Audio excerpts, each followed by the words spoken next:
المستمع المقام بسوريا برجور فاسألوا عرضنا أهل سؤالا له الذكر في إن حلقة كنتم سابقة لا نقل له تعلمون. هذا السؤال. Bismillahirrahmanirrahim. Assalamualaikum warahmatullahi wabarakatuh. Alhamdulillah wassalatu wassalamu ala Rasulillah wa ala alihi wa sahbihi wa man wala. Pemirsa, halo Ustadz yang semoga selalu dalam lindungan dan penjagaan Allah Subhanahu wa taala. Pada program kali ini kita akan membaca fatwa terkini dan yang akan kita bahas pada kesempatan kali ini adalah fatwa-fatwa tentang pernikahan. Baik, fatwa yang pertama yaitu hukum membatasi keturunan. المستمع المقام بسوريا برجور فاسألوا عرضنا أهل سؤالا له الذكر في إن حلقة كنتم سابقة لا نقل له هذا تعلمون. السؤال.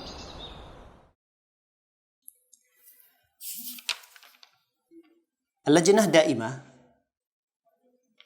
ditanya oleh penanya, inti dari pertanyaan itu adalah apakah ada nas yang mengharamkan menggunakan obat-obatan seperti pil pencegah kehamilan? Bagaimana pendapat Syekh tentang pembatasan keturunan atau KB dan seterusnya? Baik, Komite Tetap Lajnah Daimah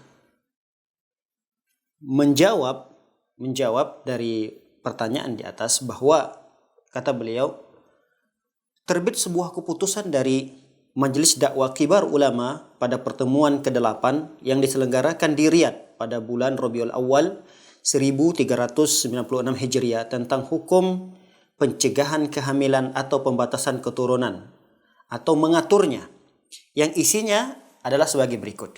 Kata beliau bahwa hukumnya haram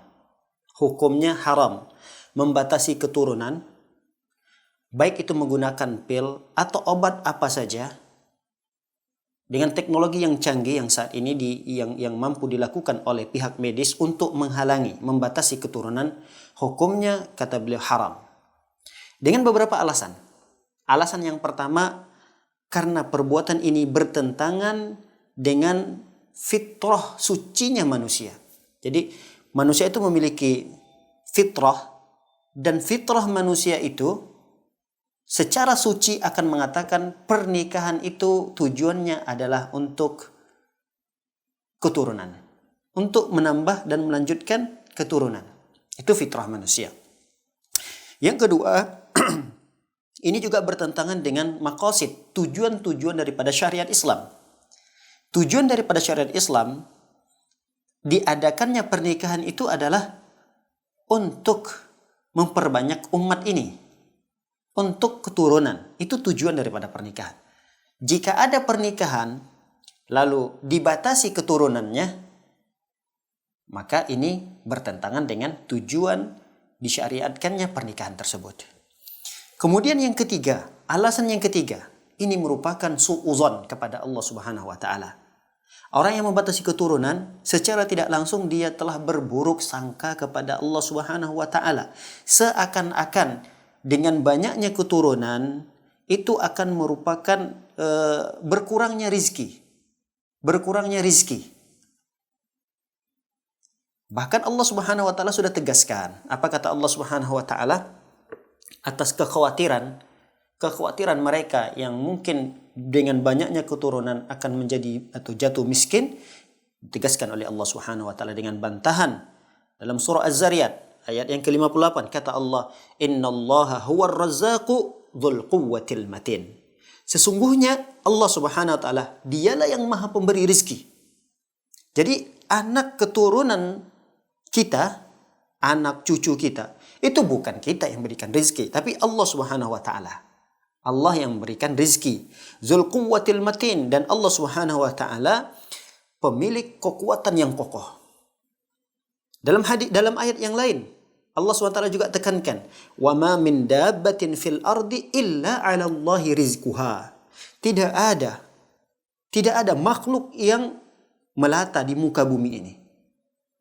Seluruh makhluk hidup yang ada di muka bumi ini illa 'ala Allahi rizquha, kecuali Allah yang menanggung rizki mereka. Baik.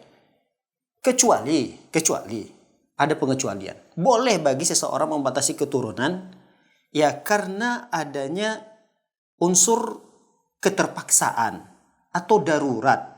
Karena mungkin seorang ibu yang setiap kali melahirkan dengan cara yang tidak normal atau sesar.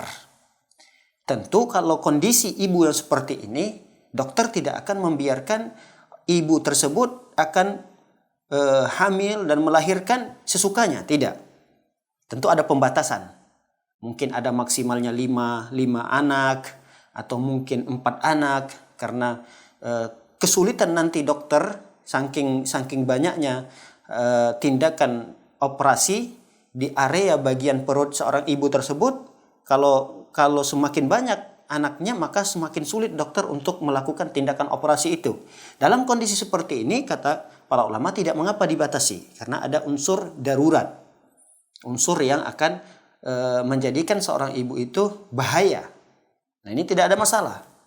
Atau boleh, kata para ulama, tidak dengan membatasi, tapi hanya dengan mengatur. Dan ini tentu kemaslahatannya kembali kepada ibu dan anak itu sendiri. Jadi selama ada maslahatnya untuk ibu itu dan ada maslahatnya untuk bayi yang baru lahir, maka kemudian diatur jaraknya, tidak ada masalah. Boleh, kata para ulama.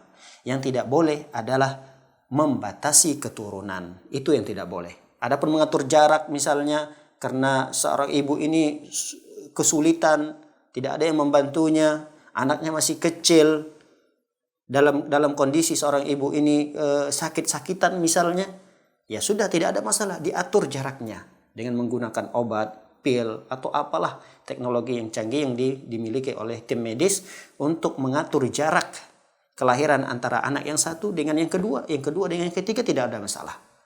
Wallahu a'lam bissawab. Barakallahu fiik, semoga bermanfaat. Assalamualaikum warahmatullahi wabarakatuh. رسالة المستمع المقالة لسوريا برجور. فاسألوا تعرضنا أهل سؤالا له الذكر في إن خطبة كنتم سابقة. لا هذا تعلمون. السؤال: